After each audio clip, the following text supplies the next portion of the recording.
And we are recording. Hello, my name is Bryce Tubbs. With me today is Carrie Christiano.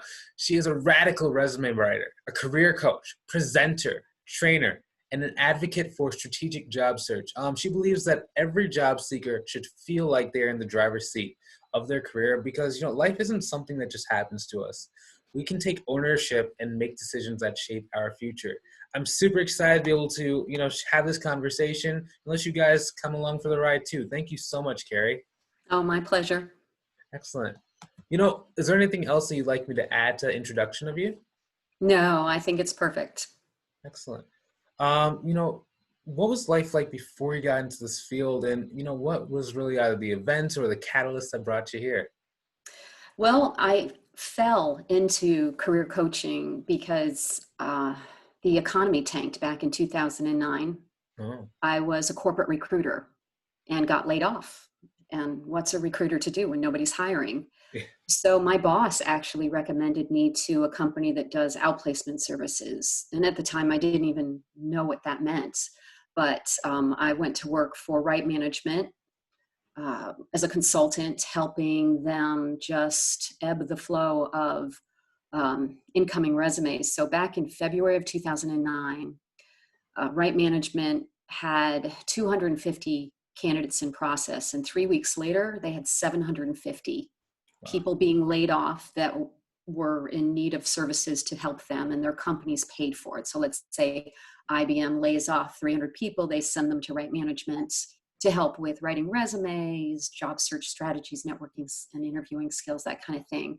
So I got myself certified as a resume writer and became a coach, and did that for a while. Went back to recruiting thinking, that's my career once the economy recovered. But then I realized that the accident of my career was really where I was the happiest. So I came back to it. You said the accident of your career? It was, I got laid off and had to reinvent myself. It wasn't the plan to become a resume writer. I looked at resumes all day long as a recruiter. Mm-hmm. I had some writing in my background from years before, but I really wasn't thinking to pursue anything along these lines of being a career coach and resume writer. It was a temporary solution, I thought, but I loved it so much because I've never seen people respond with such, the light bulb moment you get when you help someone understand how important it is to articulate who you are and what you have to offer someone else in a way that resonates with them and how that can leverage your career. Nice. So helping people push past their awkwardness and being able to articulate their value proposition in a way that feels authentic and not like you're up on a pedestal tap dancing, selling yourself, right? That's what most people feel really uncomfortable about with the process of job search. So that's just really empowering for me to be able to help people that way. And can you talk about how to actually come across, again, more clearly and more authentic? Maybe you can do it one like for inside of the resume and then maybe one for inside the interview. Well, I think there's a common thread that has to run through everything. Just like any product or service that a company is going to market, they have to first identify their audience and then build a brand that resonates with that specific audience. And they do it through all of their advertising, through their merchandising when you, well, not today, walk in a store, but you think of a display window, you think of a website when you shop, that brand resonates. Or there's a branding statement like Nike's Just Do It. Everybody knows what that is, and that was formulated in a way to speak to a specific audience. So there are those components, right? How you articulate yourself on your resume, that's one medium of communication. How you articulate yourself on your LinkedIn profile is a completely different dimension that you can offer to who you are, what you have to offer, a way to engage others in thought leadership, share thoughts, ideas, share what your mission is in life. Use it as a tool to connect with others, just like you did to reach out to me. And then with interviewing, of course, you've got to back it up with fact. So there's a whole piece of not just branding yourself, but proving you have the skills that you say to do with stories of accomplishment that connect results to action. Okay. Does that answer Yeah, what you asked me? it does. I'm thinking about the next question, which is, so can you talk about what most, job seekers do incorrect when it comes to, the story? Once again, you mentioned it at the beginning. What my mission is all about strategic job search as opposed to reactive, being proactive instead of reactive. Most people, when they approach the job market, they think, okay, so what I'm supposed to do is put a resume together, and then I look at job postings and I try to turn myself into every job posting that I see, and then I throw my resume into the black void of online resume submittals, and I sit back and cross my fingers. Right? I mean, that is, don't get me wrong, that is a piece of the puzzle. You do need to be looking at job postings and really understanding, well, get a temperature read on the market as far as what opportunities are out there and how your goals and experiences and skills relate to the specific time and place where you reside. So right now with COVID-19, it's a different world. What does that mean in regards to the career path that you're on, and how are you going to conduct your search in a strategic way in a market that's primarily virtual, using all virtual communication? So, but it's developing a list of target companies as opposed to just, oh, here's a posting for a job that looks somewhat interesting. I can probably mold myself into that. It's using that information to help you establish a list, let's say, of top 10 to 15 target companies that you want to work for, that match your criteria of success based on an alignment of needs and values that you have with their needs and values. And strategically trying to use tools like LinkedIn or any other form of networking or connecting with others to reach decision makers and establish communication, whether there's a position posted or not. I mean, yeah, it's great if there's a job posted, but establishing that connection sometimes, and I can tell you from being a recruiter and being behind the scenes every day for 20 years of my career, working with hiring managers, setting up interviews, a lot of times, I'll give you a good example. I was at LexisNexis and I had a hiring manager call me and say, Carrie, I have really been dragging my feet about posting this opening because I hate this whole process. It's just so tedious and I've got more important things to do. But hey, one of my favorite people on my team sent me the resume of a colleague of theirs that was interested in us and is looking right now. And I talked to him on the phone. He sounds really great. So I'm going to route this requisition for approval and I want to get this guy in right away.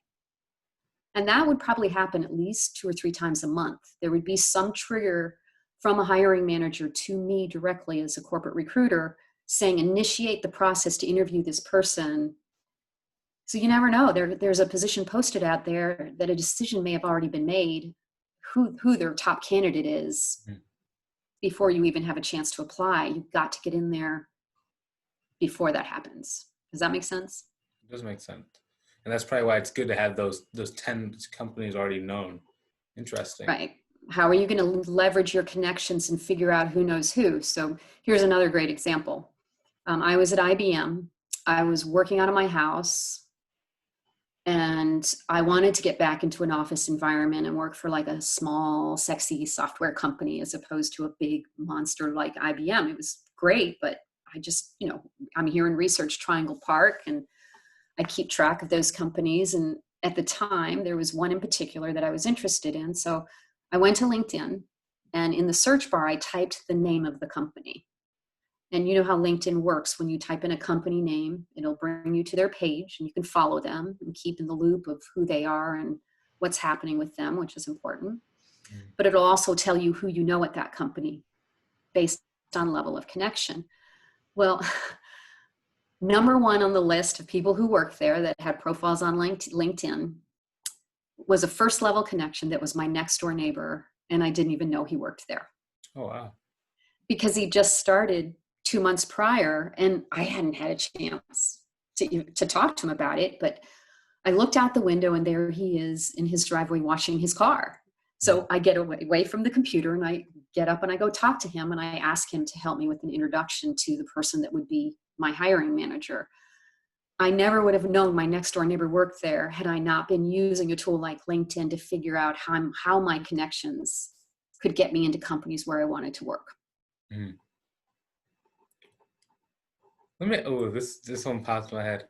What is the weirdest thing you ever seen someone put on a resume that they thought, but that they actually thought was like really good? I think the things people need to be careful of are things like having an email address like, hotbabe74@yahoo.com. Silly things like that can immediately turn off that screener who's looking and trying to see a professional resume. I don't want to say that your resume should have nothing personal on it. There's things like volunteer work, community organizations. I'll tell you a funny one. I was at a software company and I was placing software developers, and the manager of the department said to me, I want to talk to anybody who plays a musical instrument or has a math degree. Okay, well, most people don't list their musical instruments on a resume. It's not something I would typically recommend. But for the algorithms in music and math and how they relate to the algorithms of software development, there's a connection there. So that's a relevant piece of information. I think to answer your question, what every job seeker needs to do is think, is this information relevant to my job search target? Because your resume is a marketing brochure, not an autobiography, and not a job application. It needs to have a value proposition that relates to your audience. So if there's something that you've done volunteer-wise, or you have an activity that you're involved in that shows leadership skills, it may not be related, but I had one college student who was a member of the Honor Society, and he ran a membership drive.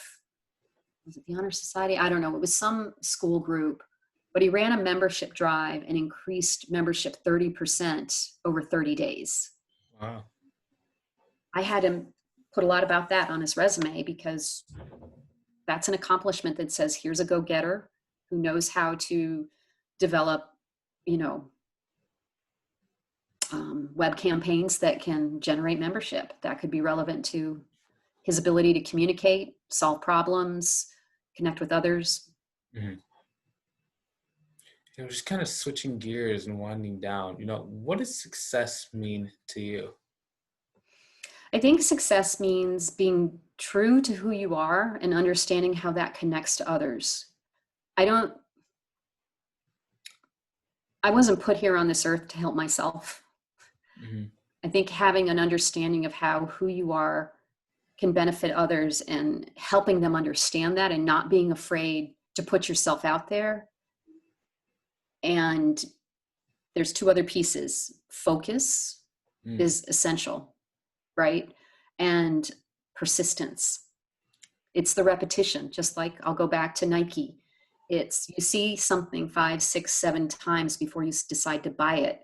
So you submit your resume, you sit back and wait. You've got to continue to try to expose decision makers to other pieces of information about who you are as that relates to what they're looking for, so they eventually buy. So success, to answer your question, I think is that focus, persistence, and understanding how who you are relates to the world around you. Nice. If someone who's watching is, either struggling with their job search or maybe they just want to connect with you further, where can they go to learn more about you or connect with you further? LinkedIn is a great place to go. I do recommend anytime you send an invitation to somebody on LinkedIn to connect, you include a personal message, even if it's brief, that I saw you interviewed the other day and I wanted to connect. I have some questions I'd like to ask you. I'm open to doing that and pointing you in the direction of resources. Most places, there are tons of free resources out there to help people learn some of these strategies, to not just let life happen to them, but to try to shape their future and seek, differentiate themselves from others and connect with decision makers and get a job. And right now, it's even more crucial with COVID. The economy and the job market are tough right now. So LinkedIn's the best way to find me, and send me a note with a personal note with your invitation referencing that you saw me interviewed here. Yeah. Can you spell out your name for people who can't see this? Sure. My first name is Carrie, Carrie, and the last name is Christiano. It's spelled like Christian with an O on the end, Christiano.